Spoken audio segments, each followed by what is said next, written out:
Up next we have Jason from the Student Wellness team at NUS.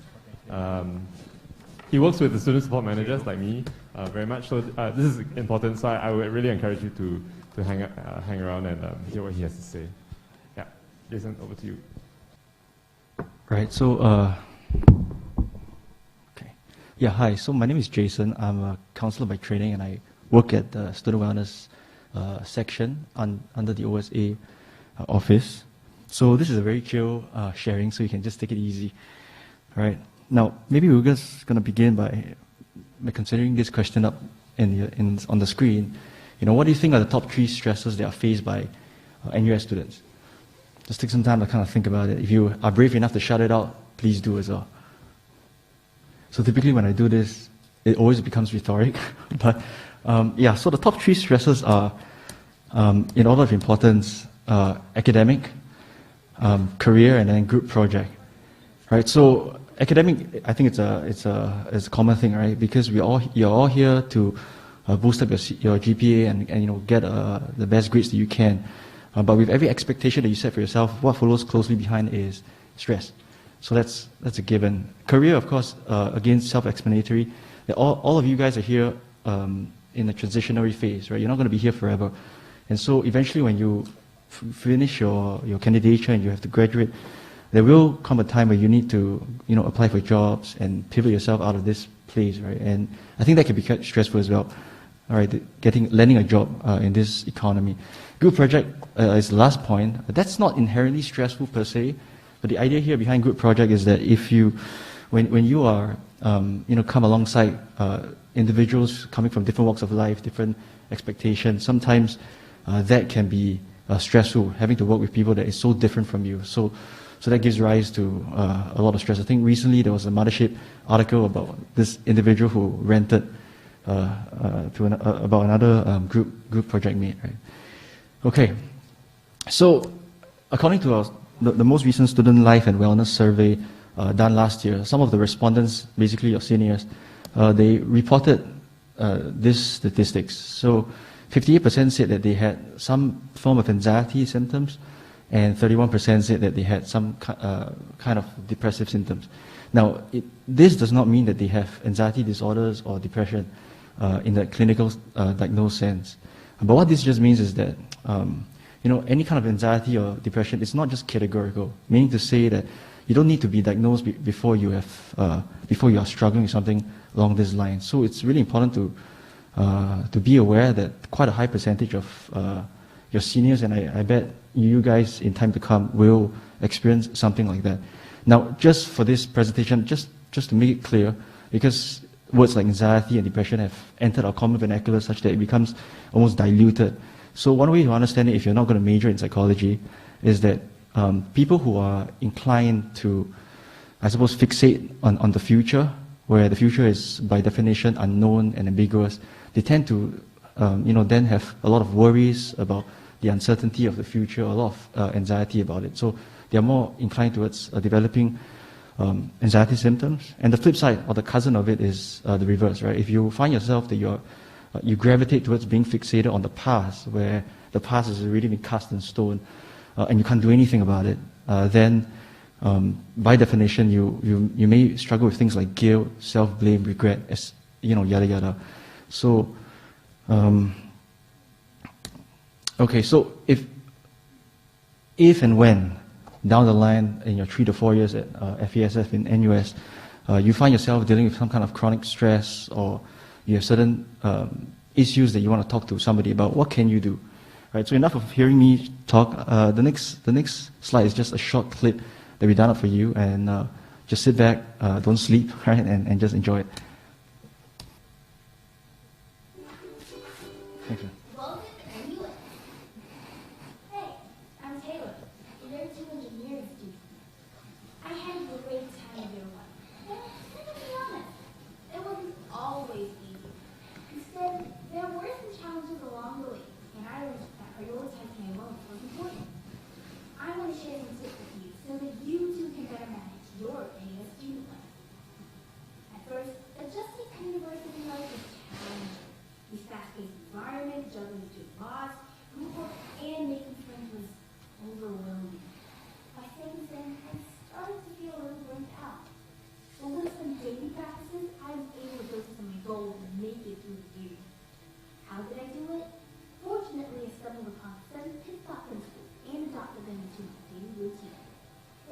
filled with stress, and I hope it will help you too. Personal skills. Practicing mindful breathing, managing the schedule, and changing your defined emotions regularly help me manage the stress. Interaction. I didn't think I had time for a student club, but I made a try and joined Elton during the sing.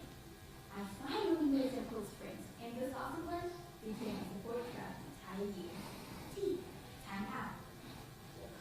After a long day, I like to relax and reward myself by watching Netflix. Remember to give yourself some time to rest and recharge. S. Sleep. I know that 7 hours night is recommended. Going to bed early ensured that I was refreshed for my morning classes. T. Thoughtful eating. Eating healthy meals will relax me throughout the long, hectic day. But, of course, I still always sleep. Oh, on the moon. I also exercise 3 times a week to get my endorphins up and to get ready for my day's challenge. Such as, running to catch the bus. P. Purpose. I also volunteer with a student club that supports the seniors. Besides being a blessing for others, it makes me feel so good too. Now, remember, P-I-T-S-T-O-P. In fact, did you know there's a chill fun place called Pit Stop at YIH? It's located at East Off the Shack House, and it's the perfect spot to rejuvenate between classes. Activities include dropping crafts, games to play, and they even have massage chairs. Or, if you just need a listening ear, Caring Peer Student Support and Student Wellness staff are there for you. Know that you are not alone. There is a whole support network at NUS. By practicing these 7 principles and prioritizing my wellness, I feel more confident and even more prepared for the coming years. Try out some of these tips for yourself to see you around campus.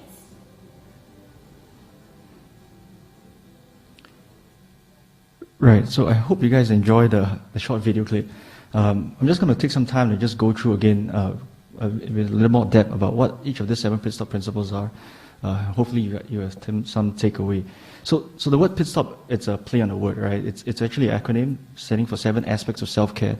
And this is not exhaustive, but I think here at NUS we try to have some parameters so that at least it's easier to remember. So in no order of importance, the first one, of course, is P, which stands for personal skills. Now, this doesn't really mean playing the guitar or learning how to swim or cycle. It's not really that per se. I think increasingly you will learn that most of life's important lessons is learned outside the classroom, right? And so things like how do you regulate your emotions well? How do you have healthy conflict resolutions? And how do you develop a keen awareness of self? Right? Things like these, no one's going to teach you how to do it, and you have to make that your aim in order to be that better version of yourself, right? And hopefully within here at NUS, this 3 to 4 years will be a fertile ground and space for you to grow that. Next, of course, is I, which stands for interactions, and I know, again, most of you, in fact, all of you are digital natives, right? You're so used to taking out your phones and using apps like Telegram and whatnot to communicate. But I want to challenge you guys to not substitute face-to-face, real-time interactions with real people for an app on your phone. I think after a while, if you use your phone enough, in some sense, it makes a ghost out of you, right? So I want to encourage you guys that now that the pandemic is kind of under, we're kind of out of the woods to some degree. I hope I didn't jinx that. I want to encourage you guys to go out there and really just spend time with people, your friends, your families. So that's I. The next one is, of course, timeout. So timeout is a bit different from the video. I'm just going to say that it's really learning by paradox that in order to gain something, sometimes we need to first and foremost learn to do nothing, right? And I know most of us have come up from the education system in Singapore, and we are so used to jam-packing our schedules with many things, right? And it's almost like if we are busy, we feel productive, we feel whole. But the truth of the matter is that you should learn the art of, I suppose, being still, present, and alone with yourself. So there's really no harm to watch Netflix per se, right? Don't get me wrong, but maybe it's also good to try something different. Not bring your phone and going you'll take a long walk to nowhere, for example, or just going by the beach and sitting down by the breakwaters and just being by yourself. And hopefully that helps you recalibrate. The next one, of course, is sleep. I'm not going to talk much about, touch much on this. Is encourage you guys to get 7 to 8 hours of sleep a day. Again, with all the busy group projects and deadlines that will always be fast approaching, it's really easy to deprioritize sleep as the last. But I want to encourage you guys to not do that, right? Because how you treat your bodies is really reflective of your priorities, right? And again, in line with the next two, thoughtful eating. So thoughtful eating really comes to the point where you are literally what you eat, right? So if you eat junk food every day, you eat KFC, Burger King, McDonald's, after a while, you're gonna show your waistline is gonna expand, and it's gonna show in your body. So be mindful in the things that you put into your mouth in this regard. And I suppose on this point as well, philosophically speaking, we are also what we consume, right? So what you choose to read, what you choose to watch, what you choose to listen to, podcasts or music, the sum of that is eventually going to be who you are. So be mindful in the things that you consume as well. On the Move really talks about exercising or getting a natural high, which I like to call it. We are more than just cerebral beings. Right now here in NUS, you're going to spend a lot of time engaging your cognitive faculties, right? But we are more than just the neck up, right? We have our entire bodies, and I think it's important in order to be fully human, to engage your entire body, whether that be through exercising or what have you. The last but certainly not least is purpose, and I know purpose is kind of like a big topic, but I just want to say that purpose is different from goals. Right? Goals change with the season that you're in. So if now you're here in NUS, your goal may be to get a good GPA or get a good internship. And then eventually when you leave NUS, when you graduate from NUS, your goal may change, right, to reflect the season. So you may be looking for a job that pays well, that has a certain sense of prestige. And then for some of you, you maybe get attached and married, and parenthood becomes another goal. So goals change with the season, but purpose does not. Purpose will transcend your life, right? So I want to encourage you guys here that as you navigate through NUS in the next 3 to 4 years, that you will not just be so focused on learning stuff that are taught on the lecture slides, but that you'll make it your aim to figure out not just what you want to do in the future, but also who you want to be. What are your convictions? What are your belief system? Who do you want to stand for? No one's going to teach you this, right? So you have to make this your priority here in NUS to discover that for yourself. Because once you enter the workforce, you won't have the time. Okay, so these are 7 aspects of self-care. You will not be able to do it all concurrently, but I want to encourage you to at least pick one at every period or phase of your life and try to practice that. And hopefully, you get to reap some of the benefits. Okay, so some of my colleagues have already shared this. I'm not going to go too much in detail, but if you have the Universe app on your phone, you can actually access all of these resources under the Emergency tab. Right? So I want to just encourage you guys to go for it. I'll just highlight one point. If you look at the top right, there's this thing called a peer student supporter. So these are basically students like yourself who have undergone some kind of peer helping training. So if you feel that the counselors or the student wellness managers or the SSMs, these are adults, they can't figure you out, they cannot relate to your struggles, then I hope that in some way we have students who are walking in the same journey as you, who can relate to your problems. And if you are comfortable, I want to encourage you to reach out to these individuals as well. So my next slide will share with you how to reach out to them.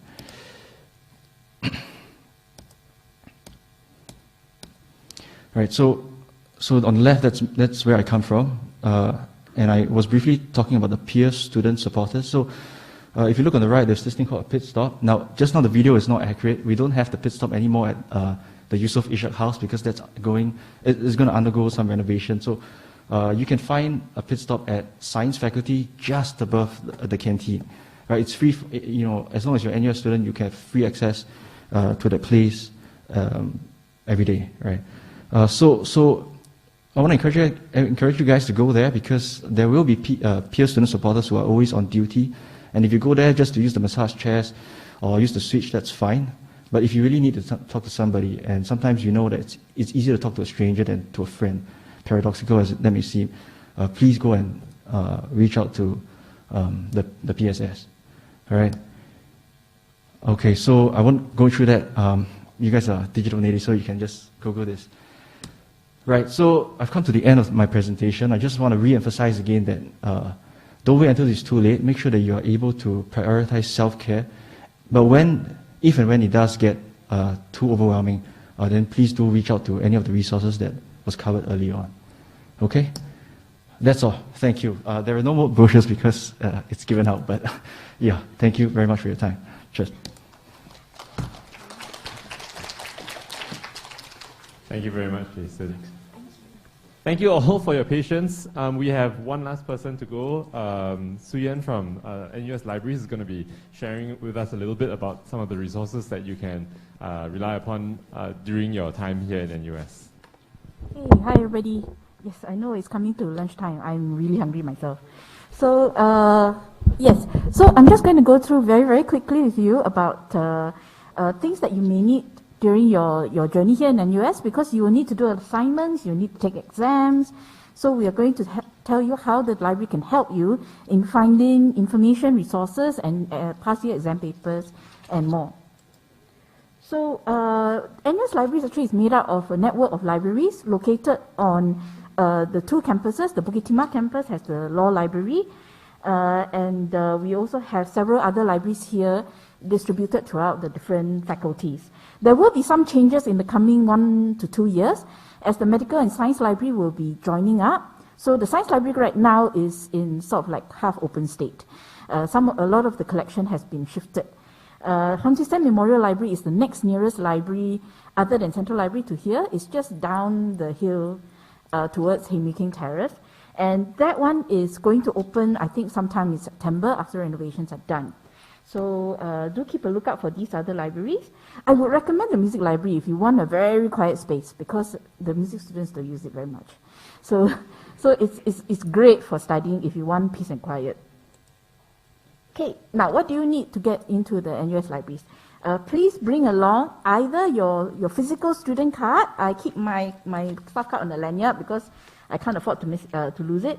Or you can also use the Universe app on your phone, which has the student e-card that shows a QR code, and you can use that to tap to go in via the turnstiles in the libraries. Now, you may sometimes get a bit confused by what is a NUSNet ID and what is a student ID, because you will need both of these to access all the different resources. So, for instance, if you want to access a database, an online journal, an online e-book, there are quite a lot of books in your mods, right, that are recommended text. You must read them, and a lot of them are in e-book format. So you will need your NUSNet ID in order to log in and access these e-books. So the NUSNet ID is the one that usually starts with an E, and is the same one as your default email address. And then your student ID, when it's asked for your student ID, for instance, like if you need to log into your library account to renew a book that you have borrowed, then that's the one that is the same as on your physical card. So that usually starts with an A. So that's the two main IDs that you really require in order to access physical as well as electronic resources in the library. Now, the PIN, right, is a very complicated issue, and usually to avoid confusion, we just ask you to reset it once you get into your account before you log in the first time. Because the default PIN, right, is set by NUS IT, and we don't know what their policies are actually from year to year. So the easiest thing to do is that you go to your link and then log into My Patron record and then just reset your PIN. It takes about 30 seconds. It's very fast, and you can make it anything you like. It can be numbers, letters. I think minimum is 4 characters. So just do whatever is easiest for you to remember for this account. Okay, and then for study spaces, right, we do have quite a lot of spaces available, especially at the Central Library. We have 6 levels, and the 6th level is actually Chinese library, but it's accessible internally between Central and Chinese library. And we have a broad mix of spaces available for both quiet individual study, as well as discussion rooms and meeting rooms, seminar rooms that you can book for your group discussions and group assignments. And we also have quite a lot of equipment within the library that to help facilitate your learning. So it can be things like large monitors that you can use for presentations. We have recording studios. We also have like VR equipment and so forth, right, in our Teleimaginarium. So you can learn more about this by going through our library website on the different kinds of facilities, equipment that are available for borrowing or using. Okay, now for your assignments and your exams, right, and the mods, right. So the first thing that probably a lot of people want to know about is, can I get past year exam papers? The answer is sort of, yes. Because past year exam papers are available through an exam papers database. And it's usually only for the last 5 years, because that's a university policy. They feel that anything that's older than 5 years probably is no longer up to date and not relevant for today's situations anymore. And to be honest, right, modules can change drastically from year to year, depending on the lecturer teaching it. So honestly, from papers that are too old, right, really will not be useful to you at all. And the second thing is that the department, and specifically the lecturer teaching the module, right, has to agree to upload the exam paper. So if either the lecturer or the department does not feel that they should upload the paper, for quite a lot of reasons. One reason sometimes is that the paper may not differ very much from year to year, so it's not fair to put it up. That's usually one of the main reasons that the lecturer gives. They don't want to have the headache of having to set a very different paper every year. So sometimes you may encounter where you look for your module by the mod code, and then you don't see a paper available. So that's because either the department or the lecturer has decided not to let it be uploaded. Okay. Now, the other thing that would be probably very useful to you would be databases. And we have hundreds of databases, literally. So depending on what your area of study is, you may need to use one or more of these databases for various content. So it can be statistical, like data sets for econ students. You may need to look for psychological academic papers. You may even need to look for, say, like company information or industry information for various projects. So depending on the kind of info you need, you can check out our databases. But there's a lot. So one other way of doing it, right, is I'll show you later. We do have library guides available to sort of give you suggestions to get started. If you like to save a lot of time, right, getting full text for articles, sometimes you do a Google search, or your friend sends you an email, a link to an article, and then you find you hit a paywall. They ask you to pay $35 for the article. You can actually use Find More and put in the title of the article to find out whether we have it in our collection. And usually we would recommend you start your search here using Find More, because it's sort of like a broad net that looks through all our resources. Well, not all, but most of our resources. Then the other resource that a lot of people like to use is Google Scholar, and you can actually make use of a simple tool within Google Scholar, a setting that allows you to find out whether we have access to the full text via Google Scholar. So you can check that out in our library guides. Now, earlier there was a talk in the Office of Student Conduct, right, about academic integrity, right, and plagiarism. So we try to provide some resources as well to sort of give some guidance on the concept of plagiarism, because it's taken extremely seriously in NUS. And one thing is, self-plagiarism is also plagiarism. So if you have written an assignment this year, right, for Module A, and then next year, right, you come across Module B, and you use your own paper in Module B, that is plagiarism, and you can get caught for it. I had a poor student who called me in tears, asking for help, and I couldn't help him because it was a very open and shut case. It was plagiarism. So he had to have a black mark on his record. So do be very, very careful about plagiarism and not citing your sources sufficiently. Okay, so for resource guides, right, we have these library guides through this website. So you can just go to LibGuides, or you can just type in like LibGuides NUS, and you should be able to find it via Google search. And these are self-help guides where we provide you with suggestions on resources, databases, online sites, etc., right, and even books that will be useful for that particular subject or even module. Usually within that guide, right, you should see a photograph of one of the librarians who is the research librarian for that subject. So if you need additional help, then you can reach out to that particular person via email usually for additional assistance. Otherwise, you can also send a general inquiry via askalib, askalib@nus.edu.sg.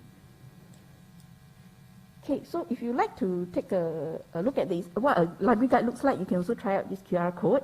And within the Universe app, we have it under NUS Guides, Library Essentials.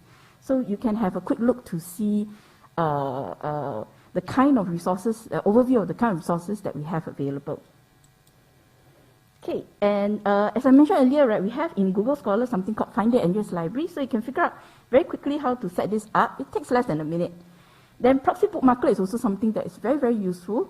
If you constantly work with other people, they're sending you emails with links, or you like to do Google searches, right, for material, and then you get hit by paywalls all the time. Then finally, LibKey Nomad is something that I really like because it's very good for lazy people because it pops up on the screen rather than you having to go and try and find it or clicking another button. So once you see the LibKey Nomad pop up, right, that tells you that there's full text available, you don't even need to search, you click and then you can find it. It's very great for Wikipedia because sometimes when you're looking at Wikipedia entries, right, they have a lot of references, but a lot of those references are not available for free. So you just need to scroll down to the bottom of the Wikipedia entry and then look at the articles you want, and there should be a button there for you to click to the full text. So if you want to know more about the libraries, you can join our workshops. We have workshops both for the library tours as well as for specific things like, say, how to do reference management, using different kinds of software for different skills, different kinds of databases. So just keep a lookout for the emails that we send out. Usually we call it, it's under the Researcher Unbound workshops, or we also have workshops sometimes with some of the student clubs and or your lecturers' modules. So do keep an eye out. Don't delete our library emails, please. And we have tours coming up at starting from 1 p.m. today. If you can't make it for today, don't worry. We have additional tours coming up later in the month and beginning of August. So keep an eye out in your emails, right, for those dates as well. Yeah. So that's it. Thank you. We can all go for lunch now. Thank you very much, Suya.